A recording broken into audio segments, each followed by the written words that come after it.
Hello, everyone, and welcome to the Rundown.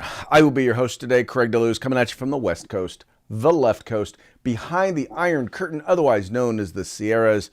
But as we all know, I do not do this program by myself. That's right. My name is Mike Piorski, coming to you live from the East Coast, coast with the most, with the co-host with the most, here on the Rundown, 2A Views, conservative news. And what's going on, Craig? How's things going with you? How's your weekend?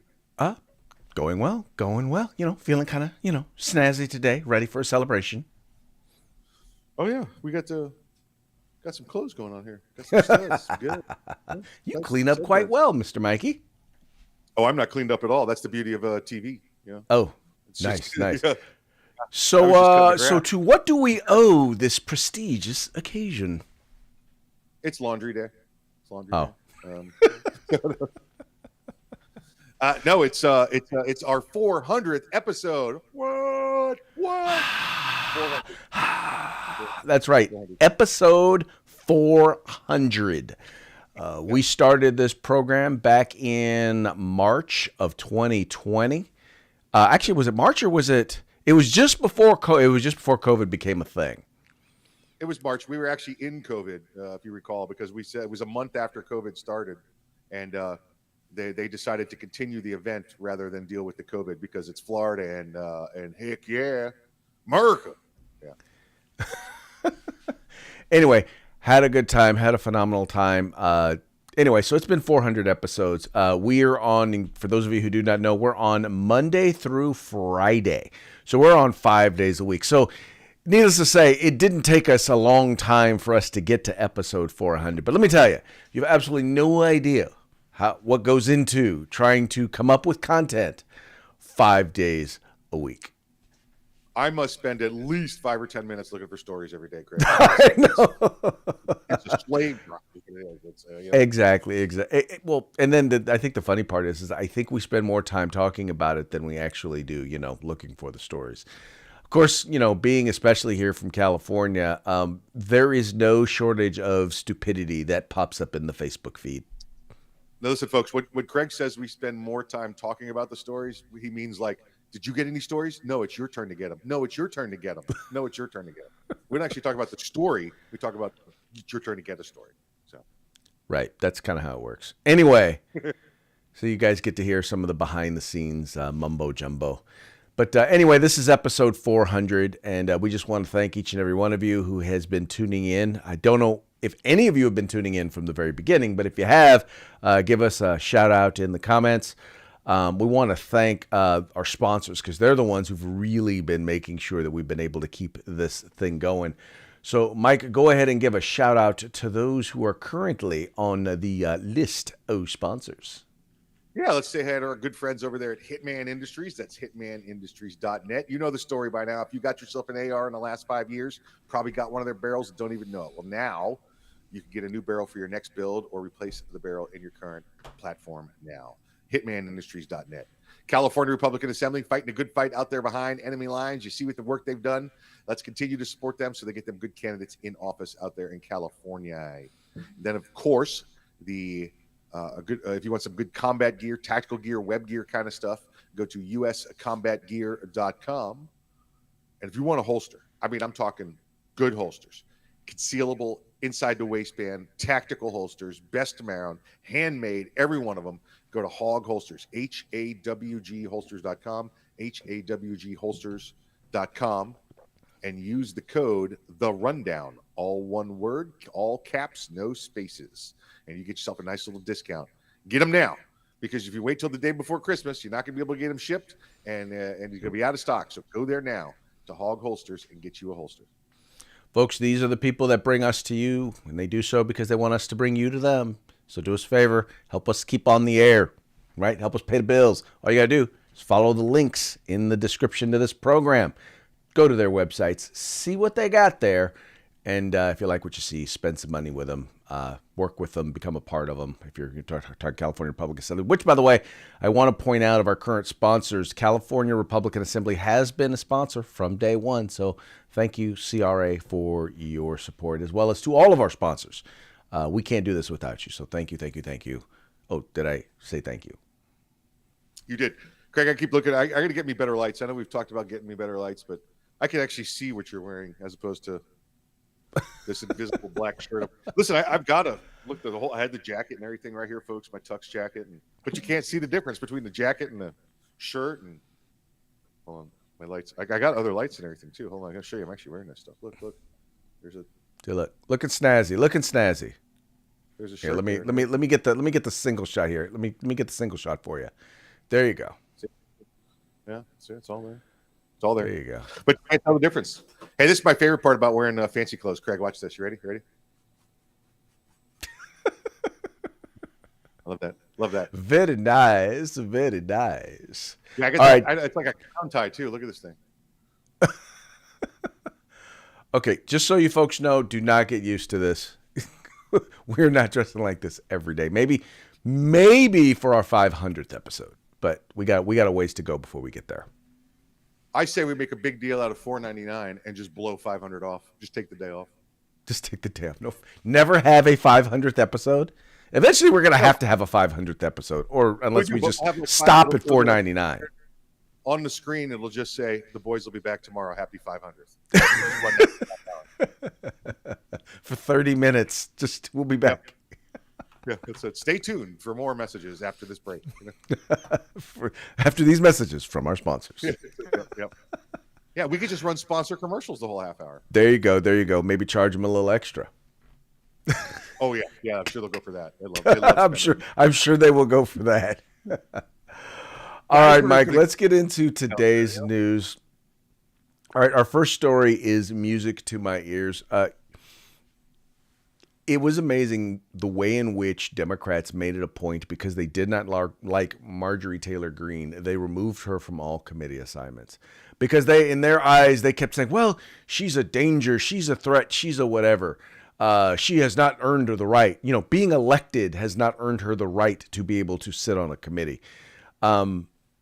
Well, now turnabout is fair play, because as now Republicans are in control of the House, it has been announced that certain members, by the way, who for very, very good reason are now going to be removed from various committees on which they serve.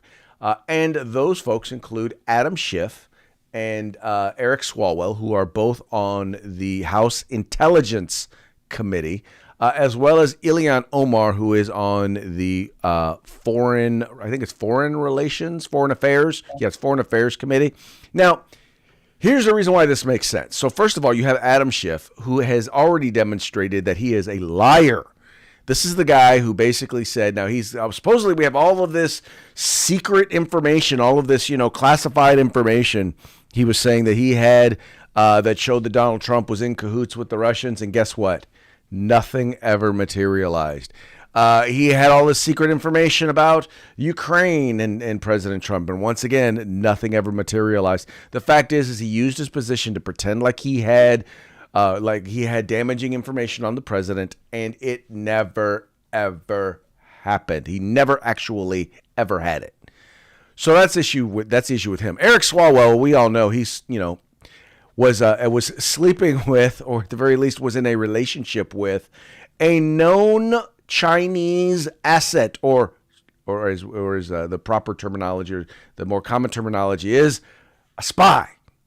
And then Ilhan Omar, being on foreign affairs, she has been guilty of making a number of anti-Israel and anti-Semitic comments, and taken positions and supported organizations that, quite frankly, are terrorist organizations. And so she really should not be representing the United States when it comes to foreign affairs. So for those reasons, Kevin McCarthy will be removing them from those committees. Now, I don't know if they will be on no committees like they did to Marjorie Taylor Greene, but I do believe that these in particular are appropriate. Yeah, Craig, listen, I would have thrown them off for many, many other reasons, but these are just as good. Have you ever noticed that Schiff doesn't turn his head? Seriously, no, I have not noticed that. Watch, this is how Schiff turns. He goes like this. His neck doesn't move. He just turns his whole body when he turns his head. It's like he's got some kind of weird fusion thing going on in there. And Swalwell, listen, he shouldn't be on there because Listen, dude, it's getting a prostitute's not a relationship. Okay, so I don't know where you got that from. So just stop that. You're embarrassing yourself.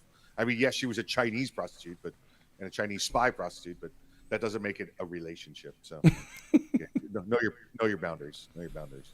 And Omar, let's really Israel. Want to go after Israel? We didn't see that coming. That you were going to criticize them. Yeah, but they all deserve to be gone. They shouldn't be there. The issue is now, Craig, right? Does McCarthy get the votes, right? Well, there is, and I talked a little bit about this last week. There is a challenger to the speakership. It's Mr. Briggs. I forgot what state he is. What state he's from? Right? Who? I'm sorry, not Briggs. Biggs. He's actually supposedly a conservative, a member of the Freedom Caucus, but he's actually trying to get Democrats to support him. Now, the problem is the only way in which that works is with the power sharing agreement, where he agrees to give Democrats some control or some say over what goes on in the leadership of the House. I can tell you there's a chance that could happen, only because I saw it happen here in California back in '94. But I think it's doubtful that actually happens. Yeah, he is. He's from Arizona. Okay. Right? He's Arizona, so he's from the sixth district there. He's 64 years old. Not that matters. I'm just pointing it out. Yeah. Yeah. He's it's going to be interesting. I think if the problem is Democrats are going to have to now be willing to partner with a member of the Freedom Caucus. I'm not seeing it. No, listen, no, and I don't care if they walked across the aisle and said, "Here's the deal: we're going to give you 90% of what you want. Let's make an agreement." No, because the other 10 they're going to knife you in the back on. That's just the way it works, and then they're going to hold it over your head anytime you want to bring up something you want. You can't do this. Look how ridiculous Parliament is. Look how what's going on in the Parliament in the UK. We see there. Look that they've changed prime ministers again recently. How often does this happen there? Look what's going on in Israel. They've just asked Benjamin Netanyahu to form a new government there because they're so tired of this bouncing around nonsense. Right. I'm not saying their styles are not, they're not horrible. I'm just saying it doesn't have the stability that ours have based on the beliefs and the principles we use.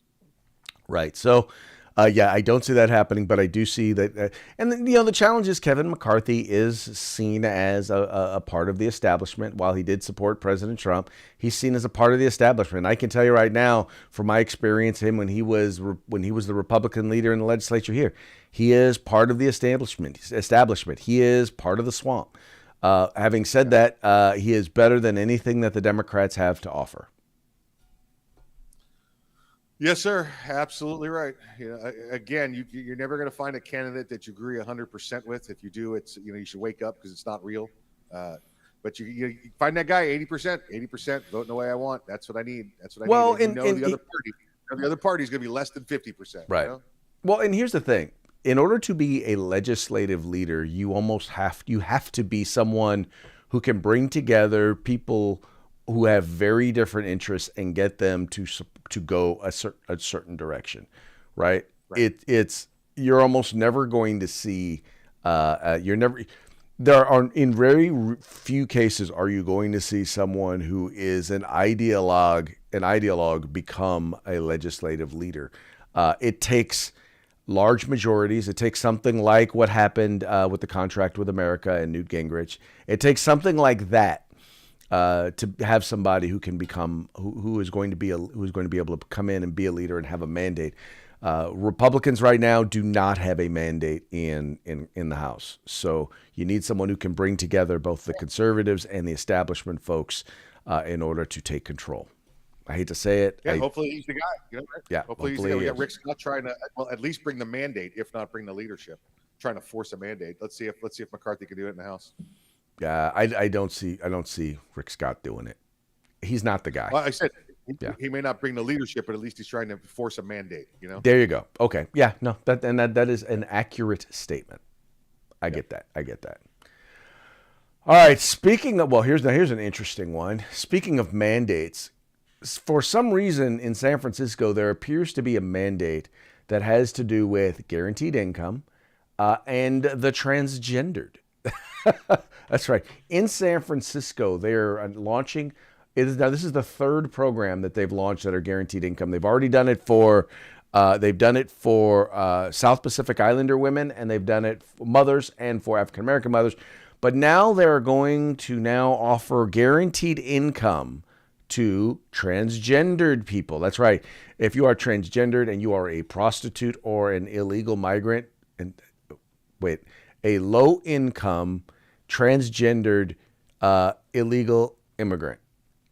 I'm like, that is just so you know, that is the that is like the ultimate intersection of stuff. But yeah, you will be getting $1,200 a month guaranteed in the city of San Francisco and you'll be getting it for 18 months.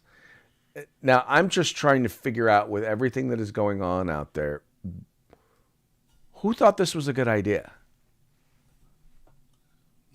This sounds like an insult with the way they're describing people. That's like somebody, stocking up and slamming you, right? Who thought it was a good idea? Come on, everybody in San Francisco thought it was a good idea. All the politicians thought it was a good idea. All your city council, right? Because it's not their money, Craig, right? We go around we got the city money tree back here. We pull the money off and we give it to people because it's only fair. It's only fair that we take care of these people and we give the money. It's only fair, with absolutely no foresight at all onto where this money comes from or what it's going to do to the rest of the programs you have. You would think that they would get it with some of the changes that they've had to make. I mean, you've had one recall election of school board members there. You've had another recall election of their district attorney their district attorney. You would think that they would wake up and say, perhaps feel-good programs like this, we should rethink. And here's the other thing. Right now, the economy in California is headed south. There's a projected budget deficit, which we all knew was going to be coming, of $25 billion, which means money that the city of San Francisco was getting that they were looking at coming from the state. Yeah, it ain't coming. And on top of that, they're seeing their own revenue drop dramatically because there are so many rental spaces, business spaces, office space that is now sitting vacant that was basically shut down during COVID. And now you have a lot of those employers who are saying, well, we're going to either let our folks keep working from home, or we're going to permanently move our headquarters or our office space to either another city in California or to another state. And so they're seeing their revenues bottom out. And here you now have a thing where you're talking about just giving people money, giving the money. And you have to know that you don't have the resources to even take care of your own bills. Well, yeah, but Craig, remember, like you said, they're being recalled at a pretty decent rate there. So it's kind of like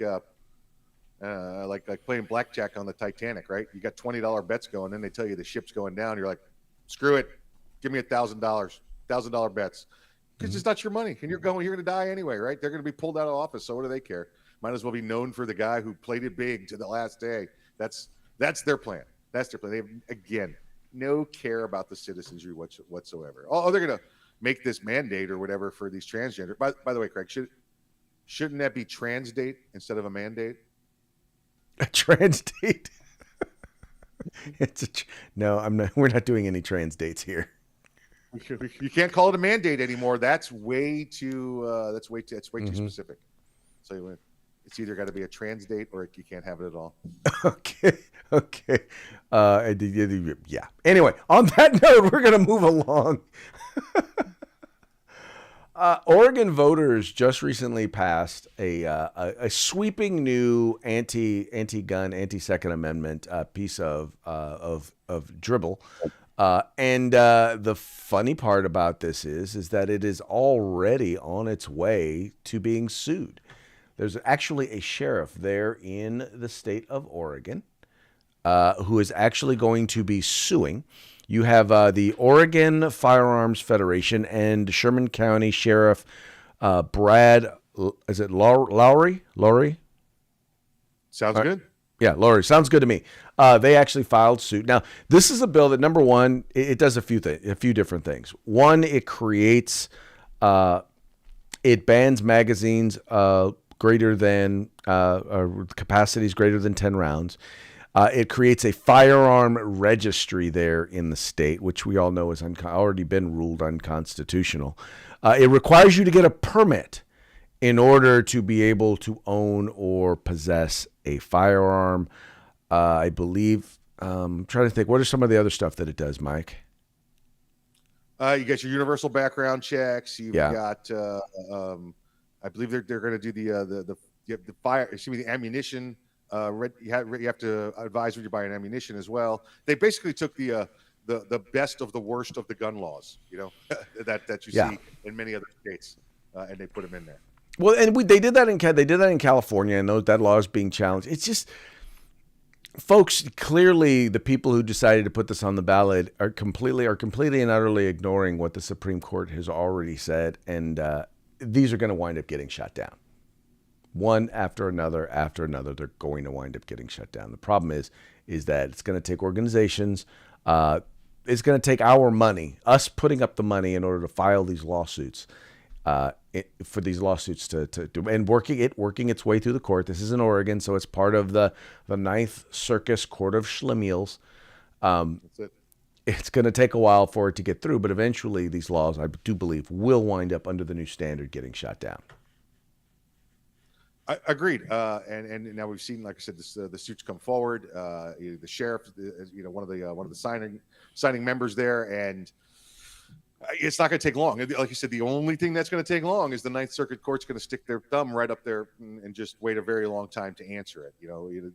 We're seeing East Coast and Northeast, even the Midwest. We're seeing all of these cases that come forward being taken care of in days now, because federal judges now have the authority behind them to go, hey, look, it's in Bruin. I don't have to make anything up. I don't have to be controversial. All I have to do is read what they told me to do. But the Ninth Circuit is doing the whole, oh, well, we'll get around to it. We'll wait a year and a half. And all that does, Craig, just like the last story, cost the taxpayer money. Right. Well, what I'm wondering, and I'm hoping that Clarence Thomas has a food taster and has protection, because I have a feeling they're waiting for Clarence Thomas to pass away or pass along, to go into the by or to retire. I don't see Clarence Thomas retiring until there is a Republican back in the White House. Having said that, he is definitely. They are definitely going to be targeting him. They're hoping that they can get back to the 5-4, because I think they believe once they get back to the 5-4 that they can then go and get Roberts to not support hearing any Second Amendment cases again. Yeah, remember, Roberts wants to be in the majority. That's his big thing. He wants to be in the majority. But listen, if anything happens to one of the Republican jurists up there, well, we're going to weekend at Bernie's their butt for the next 2 years. Yeah. Would not surprise. Well, shoot, they're already doing it in the White House, so. Well, look, they did it with Darth Vader Ginsburg there, right? She was. Yes, that's exactly what they did. That's exactly what they did. Yep. All right, this next story to me is beyond outrageous. There have been a total of like 700, almost 800 people who have been on trial or are still awaiting trial. And those who have actually been convicted of crimes of stuff for January 6th have gotten some pretty stiff penalties. But there's one lawyer who, during the 2020 riots, the George Floyd riots that were mostly peaceful, there was a lawyer who actually firebombed or threw Molotov cocktails at police cars. Right now, someone was not in the police car at the time when she threw the Molotov cocktail at it. But nonetheless, we don't know if she knew that or not, but she basically threw a Molotov cocktail at police cars, at police, and she was convicted and has now been sentenced. Mike, she got sentenced to 18 months. 18 months. Now, there's no way you can tell me this is not violent. It was a Molotov cocktail. There's no way you could tell me that she was not challenging the governmental authority, aka an insurrection, because she threw it at a police car, at police. And by the way, This was just the time she got caught. 18 months? Oh yeah, Really? listen, you can see how this goes too, right? Listen, it's gonna, even if she throws it in an occupied police vehicle, right? Because then it's attempted murder if you stretch it that far, which it can be. You know, you're lighting a vehicle on fire with people in it. So then they drop it down, right? They're gonna immediately drop it down to an unoccupied vehicle. Well, now it's just damage to the vehicle, so now it's just criminal mischief. So it's probably maybe a felony, if not, a big old misdemeanor there, but. It's New York, right? So first off, I'm surprised they prosecuted it at all, right? And she gets to go away, and oh, I'm sorry. Then they're probably going to just make it, sentence suspended, and make it probation. I guarantee you, she's not going to do. She can do a week in lockup. That's it. And Well, she's going to be. what's interesting is that the Biden administration actually chimed in and asked them for leniency. Now, she was convicted of conspiracy as well as possessing a destructive device, right? Yeah. And literally, she was facing 5 to 10 years in prison. And once again, the Biden administration asked that she be shown leniency, and I was actually wrong. She actually only got 15 months. She didn't even get 18 months. She didn't even get a year and a half. She got 15 months. And it says, well, because she's a public interest lawyer, right? She's a public interest lawyer. So and this was during, the time of racial unrest. So yeah, her violent acts should be, it should be, we should take it easy on her. I would like to say that though, they charged her with destructive device. There's different levels of destructive devices, right? I mean, I look behind me, Craig. Look, here's my jacket. There's a cigar lighter over there, and I've got all these potential destructive devices here, right there. So it's constructive possession of a destructive device, I guess. But yeah, it's not like she went in there with a pipe bomb. It's still a deadly weapon. Don't get me wrong. Right. But I think it shows the level of premeditation as well, too. She didn't spend 3 months building a pipe bomb. She just went down to the corner market and got a bottle of Everclear and a lighter, and tried to take care of the problem. Good, she's going away. Glad to see it happen. Although, you know what? You got the title then? You get the title page there? Title page struck me as I thought this was a home improvement story when you brought it up. Lefty lawyer. All my brain's doing the whole time you're talking about it is going, oh, it's lefty lawyer, righty tighty, right? Righty tighty. Lefty lawyer, righty tighty. Yeah, righty tighty, lefty lawyer. Yeah. Yeah, well, this is from townhall.com. So they're going to, it's going to have a bit of a right tint to it. Yes. Yeah. So let's see. Again, this is one of those things. Let's put on the tracker. Let's check back on this story in a month and see if she's even gone to the lockup, or if she's home already with the ankle bracelet. Well, the other thing is let's look back. As the January 6th hearings, I think now they're getting to some of the more serious charges. Let's take a look back and let's find out, when people are convicted, what sort of sentences are they getting? Because I do believe that there are some people who are getting stiffer sentences for, taking a tour of the Capitol, as you like to say. That's it. Tourism is not a crime. Except in the Biden administration. Well, who'd want to go visit him anyway? So, right. Okay. Moving along to our parting shots. This first one is it's kind of funny because it brings together both the recent election and crime. Now, Mike, I want you to tell me, is this a crime map or is this an election map? That is both, Craig. Right, folks. It's a county by county map here of the state of Ohio. The red counties are the conservative counties. The blue counties are the Democrat counties. And it says, "I've never been to Ohio. Where are the high crime and rundown areas that I should avoid?" And all you have to do is look at the political map. The blue ones are the major cities, and that's where your crime is. Folks, with only a few exceptions, this is most states. You do have some areas where there are well-to-do left-wing liberals that might not be run down and might not have high crime. But other than that, for the most part, that is pretty much accurate for most states.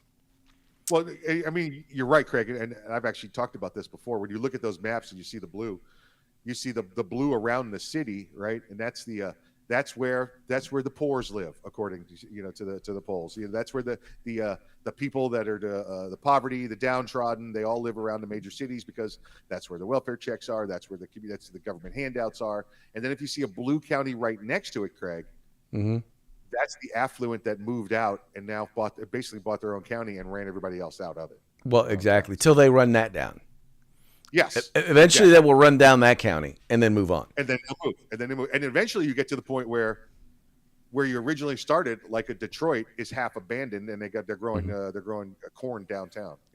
Well, you have that in California. You have right outside of Los Angeles County. You have they are now working on taking over Orange County, which used to be the Republican stronghold in California. In the Bay Area, you have on one end of the Golden Gate Bridge, you have the Poop Hole, which is the city of San Francisco. And on the other end of the Golden Gate Bridge, you have Marin County, once again, which is very high income, hoity-toity, left-wing liberal bastion. And then you have just south of that, you have Silicon Valley. So the South Bay. So yeah, it happens all over the place. And speaking of San Francisco, and their guaranteed income program, Mike. Yes. This is a good one. Yeah. San Francisco launches guaranteed income program for transgendered people. Then it says everyone in San Francisco, and this has got William Dafoe. I believe. What movie is that from? Is that from Spider-Man? Boondock Saints? That's from Spider-Man. Okay. Yeah. But the line he has in here, it says, "Well, it's him with what appears to be long pink hair." And it says, I'm something of a transgender myself. Here you go. Now, that's actually a line from Boondock Saints, isn't it? Is it Boondock Saints? Okay, gotcha. I don't know, but I think this is from Spider-Man, but I think the line is from Boondock Saints. Okay. Not the specific line, but. Gotcha. Anyway. And then the last thing, speaking to San Francisco, this having to do with income or at least minimum wage. There's a big push to increase minimum wage to $15. A lot of places now are paying $20. But, getting paid $15 to $20 is the new $7.50 to $9.25. Yeah. Thank you, Biden administration, for the inflation. Yep. You know what that one reminds me of, Craig, is when people say, people that get older, right? And they go, 50 is the new 40 and all that stuff. Yeah, I like the one. 9 p.m. is the new midnight. Yeah, 9 p.m. is the new midnight. Yeah, as we get older, it really is, isn't it? Yeah. I remember Craig getting the phone calls or a text or whatever saying, or not a text, a page, right? Saying, "Hey man, we're thinking about going out. You want to go out?" And it'd be like midnight, and before we even thought about if we were going out tonight. Yeah. And now at 9 o'clock, you're falling asleep in front of the TV. You're like. Oh. Not that we never, if we're out past midnight, it was planned. And yeah, you had to prep. Oh yeah, listen, I'm not saying we don't stay out past midnight. I'm just saying at that point you've been committed to it for a week. You know what was going on. You knew what was going on. It was all hydrating, doing everything you need to do. Yeah. Like prepping for shot. Exactly right. Exactly. All right. Well, the 400th episode's about to come to a close. But before we go, we need a bit of a call out once again to our wonderful sponsors who have helped make this joyous ride happen. That's it. Hitman Industries, hitmanindustries.net, hitmanindustries.net. They've got rifle and pistol caliber barrels, both carbine length, rifle length, and, you get your rifle or pistol caliber, right? Hitmanindustries.net, hitmanindustries.net. California Republican Assembly. Please go there. They did a great job. Now they're going to need to refocus the coffers, raise them up a little bit so they can be ready for 2 years from now. So make sure that happens. And all the other, the municipal elections in between. The California Republican Assembly. Make sure you look them up. Hog Holsters, HAWGholsters.com, HAWGholsters.com, hogholsters.com. Use the code The Rundown, all caps. No spaces, and get yourself a discount. Go get your holsters now. Don't wait till the holidays. Don't make John crazy. Go there and just buy them at a regular pace. All right. And then, of course, if you want some awesome tactical gear, some good web gear, go to uscombatgear.com. That's right, folks. These are the folks who bring us to you. Do us a favor, go to them, check them out, and spend some money with them and tell them that the guys over at The Rundown sent you. With that, we're going to call it a day. We're going to call it episode 400. We're going to have a good time for the next 100 episodes until we come back for episode 500. Oh, we got plans for that one. Big plans. Big plans. Big plans. Big plans. Big plans. I hope you are a part of it. Yeah. Folks, take care. We will see you tomorrow on Taco Tuesday.